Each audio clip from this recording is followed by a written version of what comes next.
To the modern eye, the Victorian era can appear starched, overly refined and repressed. But when the young Queen Victoria came to the throne, turbulent reforms were sweeping across Europe. Political maps were redrawn and notions of liberty grew stronger.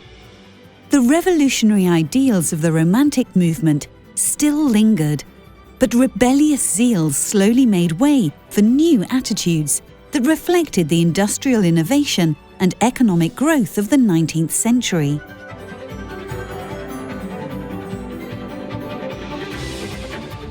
Queen Victoria came to the throne in 1837 and reigned for 63 years until her death in 1901. In that time, the Western world saw immense social, political, and technological changes. Britain was transformed into an industrial powerhouse, with a vast empire that they thought would never see an end. As a result of its global dominance, the country had a strong sense of self-belief, leading to a revival of heroic English myths in poetry. The pre-Raphaelite art and poetry movement, which included the art and poetry of Dante Gabriel Rossetti and his sister Christina Rossetti, looked to medieval stories for inspiration. Victorians particularly enjoyed tales of chivalry and courtly behaviour. A notable example is Alfred Lord Tennyson's Idylls of the King, which combined stories of King Arthur with contemporary issues in society. The invention of the electric telegraph helped cement Britain's industrial success, as did the growth of the railways and steamship networks. Goods and people could now be transported faster than ever before, and commerce thrived.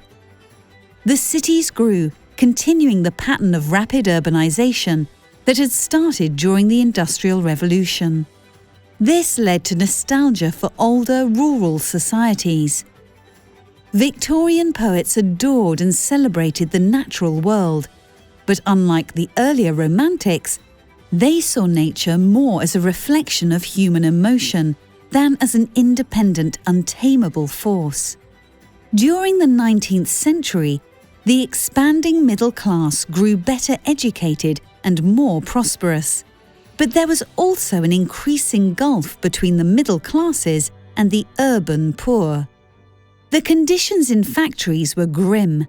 Children as young as 8 years old performed work that was dangerous, dirty, and poorly paid.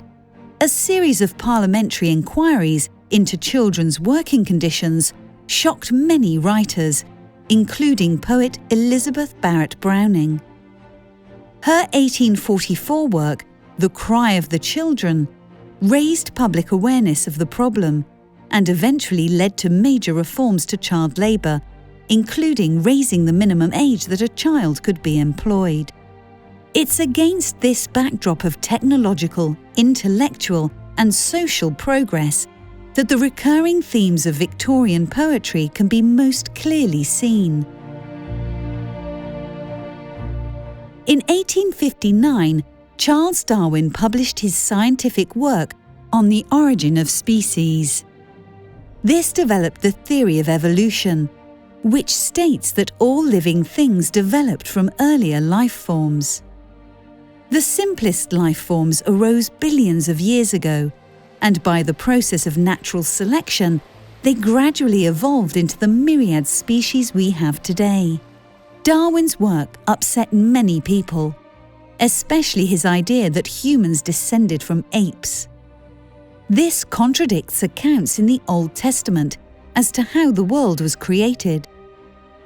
People who took the Bible literally thought the earth was much younger than Darwin claimed, and believed that God had created each species in its present form. They especially wanted to believe that humanity was a unique and superior creation, not a development from other species. Although most of the scientific community readily accepted Darwin's work, the theory of evolution caused a crisis of faith in many people, which led to a recurring theme of Victorian poetry: the conflict between science and religion. Alfred Lord Tennyson, the son of a clergyman, seems to have been particularly conflicted. His poem, In Memoriam AHH, reflects the struggle experienced by many. It expresses bereavement over the loss of old religious certainties and confusion as to what should now be believed. Matthew Arnold's work also expresses such sentiments. The melancholic Dover Beach compares faith in his day to what it was in the past, expressing unease. In Bacchanalia, Arnold laments society's fascination with science at the expense of faith, describing with despondency the rushing in of a new age which leaves the past behind. Closely connected with the ideas of science, religion, and the human soul is another recurring theme in Victorian poetry, that of loss and grief. Despite advances in medicine, many people still died young. Outbreaks of cholera, typhus, and diphtheria took many lives, and Queen Victoria herself lost her beloved Albert to typhoid fever in 1861. The nation mourned with her. It's no exaggeration to say that the Victorians were obsessed with death. The invention of photography saw a demand for images of deceased loved ones. Known as memento mori, meaning remember you must die, these photographs are unsettling to the modern eye, but were considered an appropriate way of commemorating the dead. Robert Browning dwells on death in Love Among the Ruins, and Childe Roland to the Dark Tower came. Porphyria's Lover takes an even darker turn, in which the speaker kills his lover to stop her giving in to family pressure and leaving him.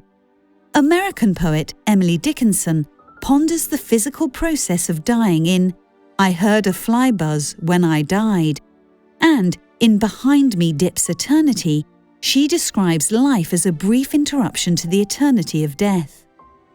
Poetry flourished during the Victorian era, and poets were held in high regard.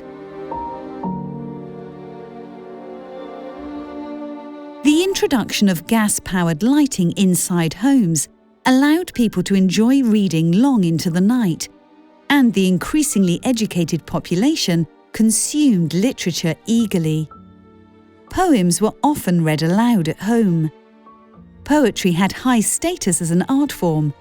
It was as popular as novels were and was often recited publicly and published in newspapers.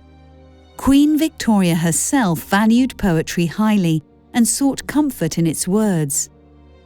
While in mourning for Prince Albert, she had a copy of Tennyson's works by her bedside.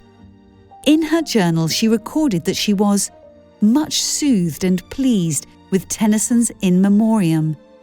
Only those who have suffered as I do can understand these beautiful poems.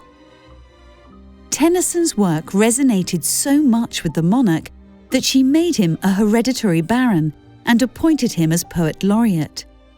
The appointment reflected his popularity, but ironically, he wrote little of worth in later life. In contrast, Robert Browning's early works were not well received.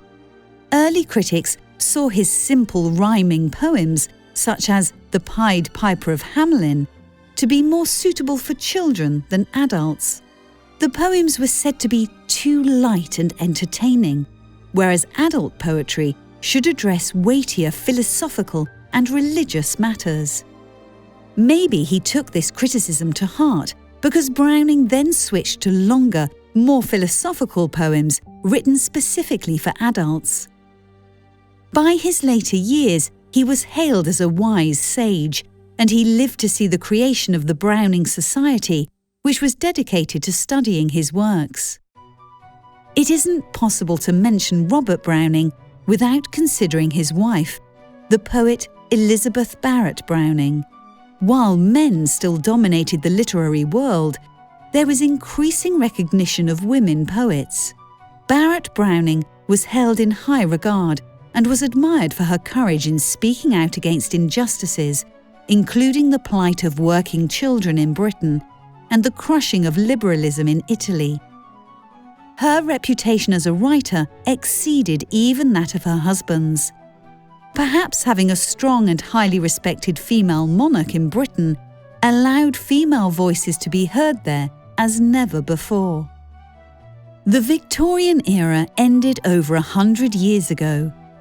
The turn of the 20th century and the following decades saw the world thrown into conflict as people struggled to come to terms with the emerging social, political, and economic challenges of a new age.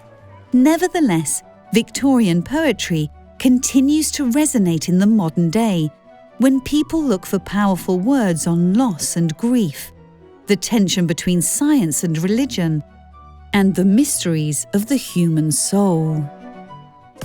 If you like this video, you can find it and so many more at clickview.net. Sign up for free today